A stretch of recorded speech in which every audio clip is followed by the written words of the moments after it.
Hello guys, welcome back to our channel. I am miss mechanic Basha from Nellore.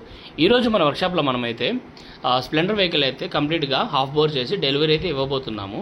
And ఈ Burgman vehicle కూడా next అనేది bore అయితే చేయాలి.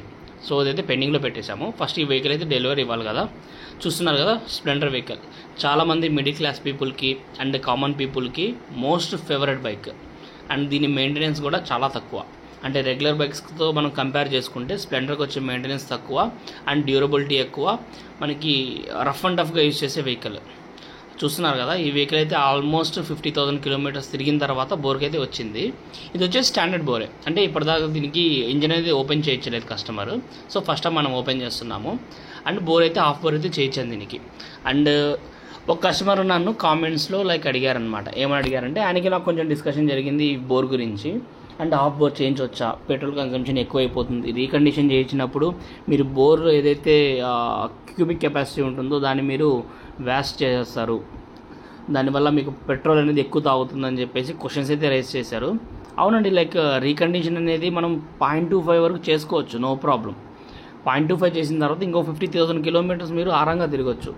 So 50 అయితే మీరు ఆలోచించాలి. బోర్ చేసుకుంటే మళ్ళీ అది ఫెయిల్యూర్ అవుతుందని ఛాన్సెస్ ఎక్కువ ఉన్నాయి.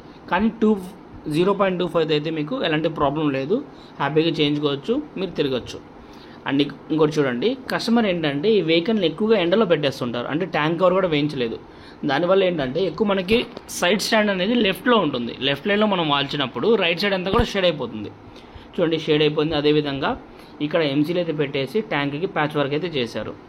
అండ్ మన నెల్లూరులో కృష్ణపట్నం పోర్టు అండ్ ఈ పోర్ట్కి సముద్రానికి దగ్గరుండే ఏరియాస్ బైక్స్ అన్నీ కూడా ఏంటంటే రస్టింగ్ అనేది కామన్.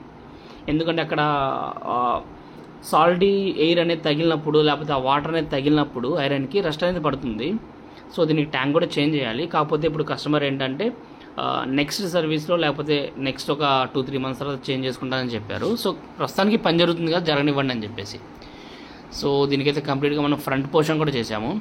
అండ్ మడ్గడ్ వేసాము, బ్రేక్ షూస్ మార్చేసాము, ఫ్రంట్ యాక్సిల్ మార్చేసాము, అదేవిధంగా బ్రేక్ కేబుల్స్ చేంజ్ చేసాము, బ్యాక్ బ్రేక్ షూస్ చేంజ్ చేసాము. అండ్ క్లచ్ వర్క్ కూడా అయిపోయింది దీనికి. అండ్ మోస్ట్లీ మనం బోర్ చేసుకుంటున్నప్పుడు క్లచ్ కూడా వర్క్ కూడా చేయించేసుకోండి. ఎందుకంటే బోర్ అనేది మీకు వర్క్ అనేది కంప్లీట్ అయిపోతుంది, క్లచ్ అనేది మళ్ళీ రిపేర్ ఉందంటే మళ్ళీ ఓపెన్ చేసుకోవాలి. సో బోర్ చేసుకున్నప్పుడే సైమల్టేనియస్గా క్లచ్ వర్క్ కూడా చేయించుకున్నారంటే మీకు మళ్ళీ ఫర్దర్గా ప్రాబ్లమ్స్ ట్రబుల్స్ అనేది రాకుండా ఉంటుంది, పర్ఫార్మెన్స్ బాగుంటుంది, మైలేజ్ కూడా బాగా ఇస్తుంది.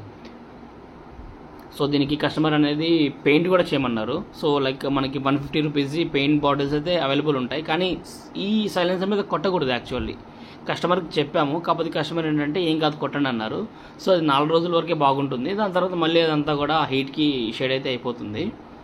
అండ్ హెడ్లో వచ్చేసరికి దీనికి కంప్లీట్గా మనము హెడ్ వాల్స్ వేపించేసాము, గైడ్స్, వాల్ సీల్స్, అదేవిధంగా దాని లోపల ఉండే హెడ్ ల్యాపింగ్ కానివ్వండి, మొత్తం అంతా కూడా రీఇంజనీరింగ్ రీకండిషన్ అయితే చేయించేసాము. బ్యాక్ బ్రేషెస్ కూడా కంప్లీట్గా చేంజ్ చేసాము.